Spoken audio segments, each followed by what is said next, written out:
Talks Unwinds website, and I have the honour of being with Frank Iero today. How are you? I'm doing alright. Good. Enjoying Glasgow so far? Absolutely. Yeah. At least you've got good weather this time. Yeah, it's a beautiful town too. Yeah. I really like hanging out here. We had Market Store Day was yesterday, and we did like an in-store, but for the most part we were off all day, so it was nice. We got like a shower and some nice. Yeah, you got the always nice need meal. a shower. Yeah, and nothing like a shower and a hot meal to make you feel like you. Oh, definitely. So. Stomach Aches was written while you were struggling with some health issues. Did you expect to fully write the album? No. You know, I didn't expect to make a record or anything. You know, I just kind of I wanted to try to regain that creative side again, because I feel like, you know, sometimes the first thing to go when you're in pain is that creative. You know, like you just don't feel like doing anything. You just want to kind of curl up and die. So I didn't feel like myself anymore. I felt like, you know, I was being robbed. So I kind of wanted to. It was like my defiant sense. I was like, oh, fuck this. Every time I feel sick, I'm gonna write a song. And before I knew it, I guess I had more than a record. So. And it's worked out. Yeah, it worked out. You know, so far. Were you ever worried that not feeling well a lot of the time would hinder you from writing and maybe stop you from releasing anything altogether, or did it make you more determined? You kind of answered that in the first one, but... Yeah, no, it did, though. You know, that was the thing. I think also at this point in my life, like, you know, being a father, I wanted to, like, that was my thing. Like, if nothing else, I wanted to show, you know, my kids that, like, you can turn a negative into a positive, and you can work through it, you know, and you never want your kids to see you give up. You know? Yeah, you just like to prove that there's something worth living for. Yeah, exactly. You know, like, you know, Dad's doing something down in the basement. And, I think that was the thing too. Is like, you know, being in pain and then also not being creative was just making me a miserable person. I just wanted to be better. So it gives you an outlet kind of thing for everywhere. Absolutely, yeah. You know, and when you have that creative high, you can ride that for a while too. Yep. You know, it's these weird euphoric waves, and you know, if you get one, it's you don't ever want to not have it. So. Yeah, you get a buzz from it. Is there a specific message you're wanting to get across through this album, or are you happy to have listeners just make up their own ideas from it? I do want people to get their own message from it, because I feel like, you know, I wrote the record for myself. I didn't expect to ever release it, and then when it came time to release it, I was like, oh man, like, you know, people are gonna hear all this stuff, and I think that adds to it. Like, I think if you over-explain where you were coming from when you first wrote something, it almost takes away from a listener, like, putting themselves in that situation or getting whatever they would get out of it. And that's the beautiful thing about music, is that you don't have to over-explain. You just kind of, you put whatever you have into the song, and music, and just kind of release it out there, and if people get it, they get it. If they get it in a different way, even better. If it helps them through their issue, then all the better. Yeah. You've released a couple of pretty gory music videos already. Do you have much say in what you want in the video, and are there any more plans for any more videos? I have all the say. So it's kind of fun. Like, for these videos for this record, I had a friend named John Carlucci, and he ended up. I worked with him on a video for my friend James, Original Full Effect video, and he was just awesome. Like, he had just he was a great director, had a great head about him. We liked the same things. So when I knew I wanted to do what I wanted to do for Weighted, I knew he was the best one to do it with, and so we would kind of like go off one another and kind of riff on different ridiculous things that we could put in the video, and then budget-wise, it just made sense to be able to do two, and we built a stage in my backyard. Oh, wow. And just covered it in blood, basically. I can imagine the neighbours. Yeah. Well, all the blood everywhere. We did that first. That was the first video we made, and then the next morning we started and did Weighted all day. Oh, wow. So, pretty awesome. It was a crazy couple of days. It's like a mini horror film kind of thing. Yeah.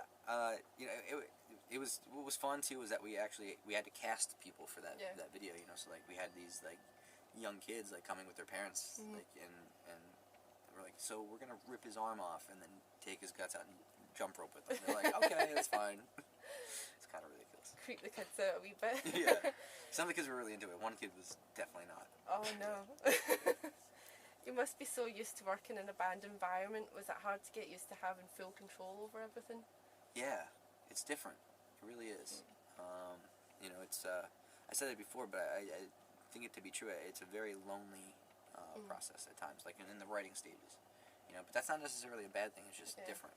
You know, so I think the downside is you don't have that immediate reaction from another person. It's like, hey, is this cool? Like, do you like this? You know, you don't get that excitement right away. But the top side, the good side to it is you have as much time in the world to make it the way you want to make it. You know, and if it doesn't come out of your head or your heart, like, it doesn't make the record. And that's a big deal. And it's something that you maybe love, but that the rest might not. But if you get it, then you're happy to go with it.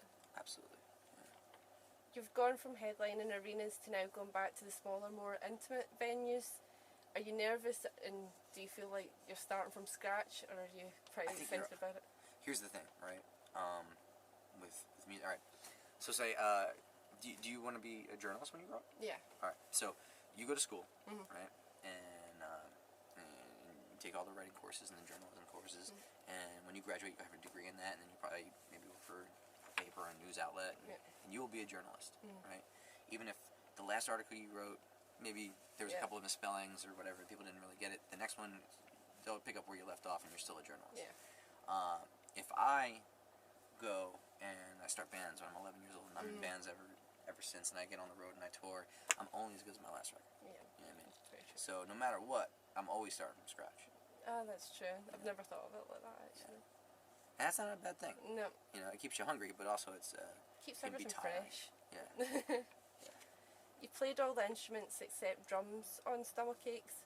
When it comes to playing live, does it force you to take a unique approach to the show, or will you have your own band?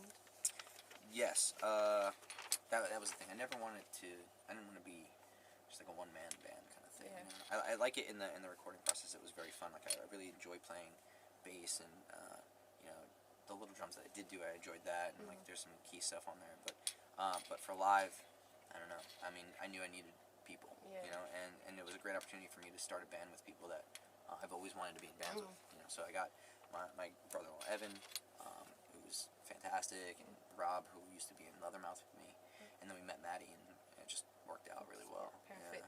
Because I was going to watch videos, I was like, no, I want to kind of keep it as a surprise and see how it all pans out. Yeah. No, I definitely didn't want to do like a solo acoustic thing. Yeah. You know, I feel like that's a little bit too naked for me right now. You know, just like full sound. Yeah, you know, I've just always been a fan of that, and you know, I feel like it represents the record better. Awesome. Are you hoping that Stomachaches will let people see you for your own musical abilities and let you break away from the whole My Chemical Romance thing for a bit? I don't know if I care that much. Just as long as you're writing. Yeah, because that's the thing. Because no matter what, like, people are always just gonna say what they want to say, or you know, reference different things. And there's that like that real lazy thing where it's like, oh, well, they were in this band, so it must sound like this, you know, kind of thing. People need to.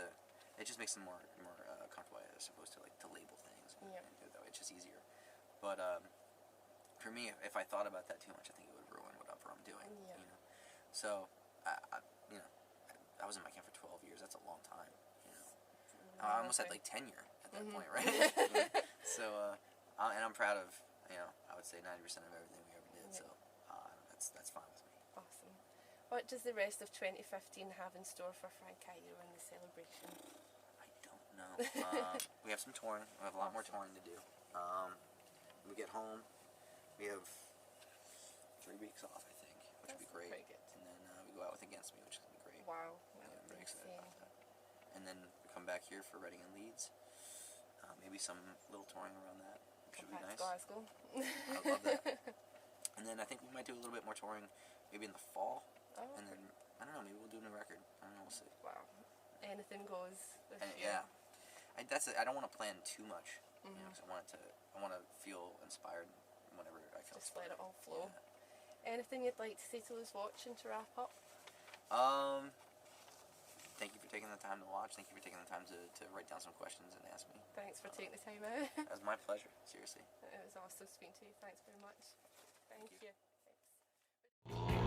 So let's